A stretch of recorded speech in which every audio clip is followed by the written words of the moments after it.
Accurate, to the point. The 5:30 news starts now on KAJ, Montana's news station. Flooding in the Flathead continues today, and now a local golf course is partly underwater. Dax VanFossen paid a visit to Big Mountain Golf Course today and found out that they have a few more water hazards than they did a couple of days ago. The Stillwater River is right at its banks everywhere you turn in the Flathead Valley. Here at Lawrence Park in Kalispell, this normally small body of water has turned into a much larger river.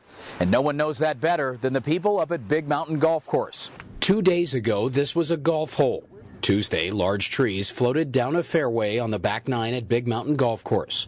Head golf pro Patrick Clary says it's tough to fight nature. Right now, it's looking like we have no chance of keeping these holes in the river from coming up. Our banks aren't high enough to keep the still water from coming in, and it's going to be a long summer. And Clary says the water is rising fast. Within a matter of hours, this thing has come up. I took you by a spot right there, the cart path, where we could drive on the cart path, and now that's underwater as well. So it's limiting our options as to the access for the public to get out here and our maintenance to get out here and play it.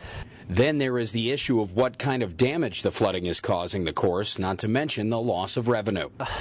Obviously, we got the flood insurance, which is always nice when you're out here on a floodplain, but it's one of those perfect storms where once every 10 years the water comes over the bank a little bit, and we've been fortunate the last few years to keep the water under wraps and have. Right now, 3 of the back 9 holes are unplayable. Sand traps, greens, and whole fairways are underwater as the still water keeps growing. But Clary says they still have a pretty nice front 9. Our new golf course is now going to be a little bit limited. We had the best greens in the valley. We still have 9 of them. Still have a few more that are still above water, but right now. Clary was able to maintain a good sense of humor about the impossible situation. The only unfortunate part is we're going to have access to get down here to play them as a water hazard.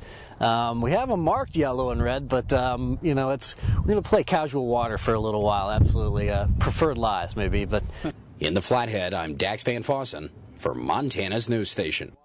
Cooler temperatures are allowing Lincoln County residents to breathe for a little bit, but emergency services are still keeping a watchful eye over the Yak River and Pipe Creek that have directed some of its